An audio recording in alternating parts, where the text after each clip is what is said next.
But, super excited about that. The Fever and the Sparks play this week. So LA versus Indy, and so we're just going to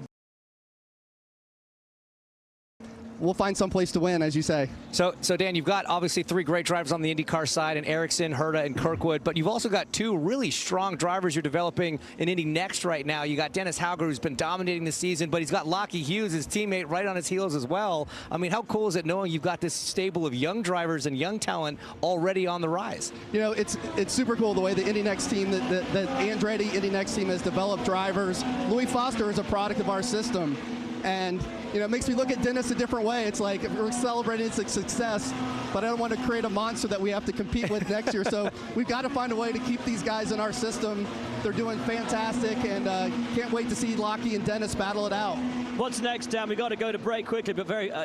MotoGP team, MLS team, Premier League team. What do you got? Colts. How about the Colts? How about the Colts? NHL, hockey, guys. You're missing hockey. Come on. There's a few things in there, but we'll talk about that later. Oh, love that. Right, we'll be right back for the final few minutes of warm-up here on FS1. Dan, thank you so much for your time, man. Good luck this weekend. Appreciate it. Thanks, man.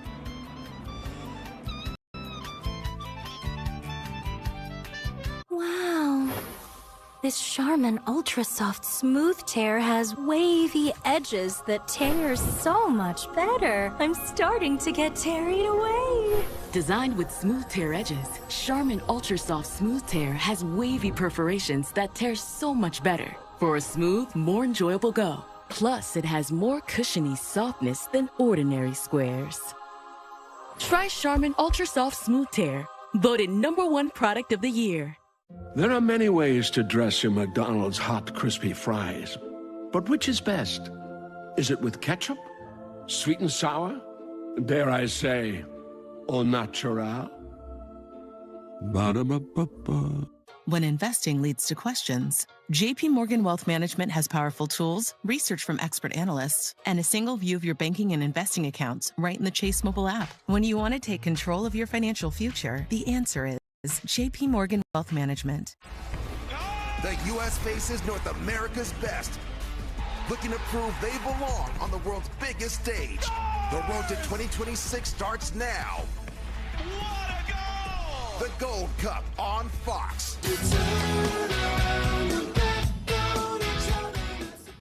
Come on, Charlie. Use your new door. Let's go. I said go! Silly dog. I'm gonna trade you for a cat. Red Bull gives you wings. I finally get to see your new place. Ta-da! Not what I was expecting. It's a vibe. And you're sleeping here? IKEA. IKEA. When you need to get them settled into college, turn to the ease and convenience of IKEA. Mom, it's a great photo.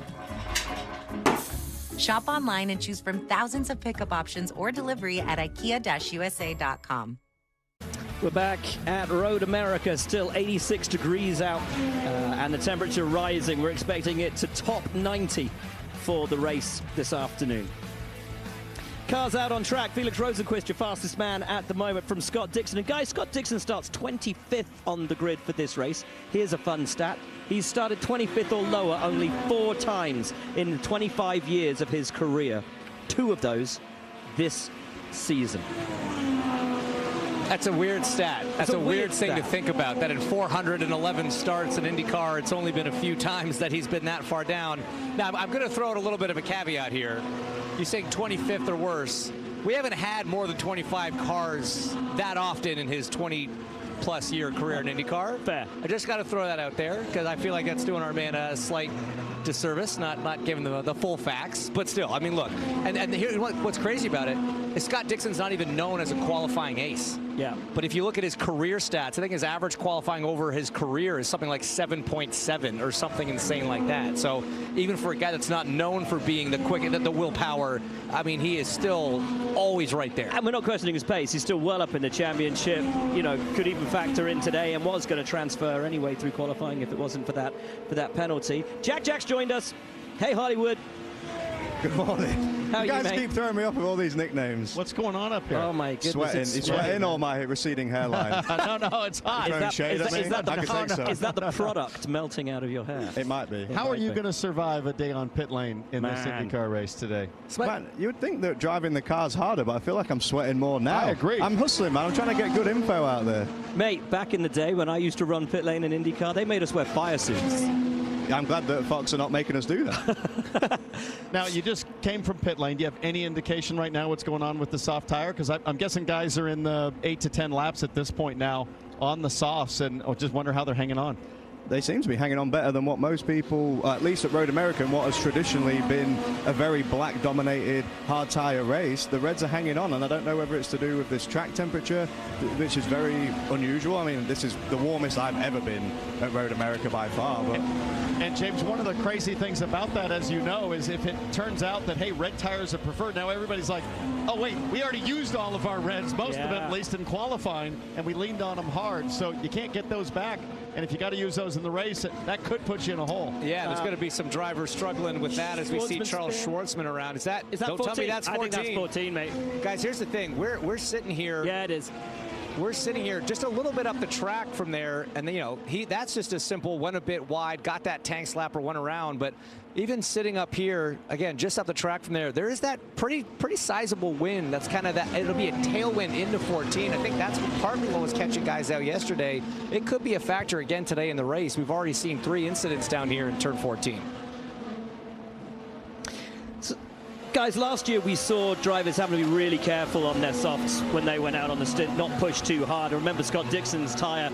I mean, it looked like a block of Wisconsin cheese with all the holes in it. How do they avoid that? Or Jack, from what you're hearing down on pit lane, are they going to need to? Are they worried about blistering? Are they worried about the tires going off early doors? It never came up in any conversation. Interesting, okay. If it is a red race, a guy I think's in really good position right now is Scotty Mack.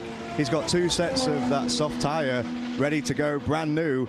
And I think that's what's going to be interesting about today's race. It was the widest range of unknowns that I've had on a road course in a long time. Interesting. And keep in mind that the track temp's probably around 99 right now. It'll be 125 by race time. So as much as you think you know, you really don't know if you're one of these teams right now until you're really in the heat of the battle. Penske are still looking for redemption, guys. We do not have a Penske victory this year. Of course, we've only had 2 winners this year with Palou and with Kirkwood. Is this the day they can turn it around? They locked out the podium last year. Yes. I mean, it could be the day. Anything can happen in IndyCar, especially with Team Penske. That team is so good on pit lane. As Townsend said, that's going to be so key today. Scotty Mack's got those extra tires. We know that Newgard knows how to get it done here. Power knows how to get it done here. Anything can happen in these races. But the one thing we haven't really talked about, guys, and we did our drivers to watch, we haven't given you a chance to do that yet. We'll give you a chance to do that in a sec. But no one has said the word Alex Palou yet. Yeah, Matt, isn't it? And let's not forget, in qualifying that first round, he actually had the fastest lap time of everyone, but by a long shot of the entire session. And right at the end of warm-up, look who's back at the top. He's starting on the front row. He's alongside a rookie in Louis Foster. No offense to Louis, he shouldn't be beating Alex Palou straight up in a fight. He's sitting in a good position right now to have a strong day. Okay, one word, because we've only got a minute left in the show. Who's going to win today? Palou. Oh, Palou. Probably Palou. Guys, come on. But he has to survive turn 1, and last year that was the problem. Rookie on pole, things got a little stacked up, tons of contact in the first 3 rows. Palou needs to survive the first corner to do what he does best. And it's always that first corner, isn't it? There's always contact through there, usually in the top 10. Someone gets checked up, someone runs a little bit wide, and then everything transpires behind. James, thank you so much. Jack, thank you. Townsend, thank you so much. That lovely little wooden trophy by Jack, that's going to be given to the winner today. You can't see it. We're now watching the pit lane. We will be back for the race, but first, it's Indy Next on FS1. Join us on Fox for Road America. We cannot wait for it. We'll see you then. 70 years ago, a new racetrack opened its gates. Located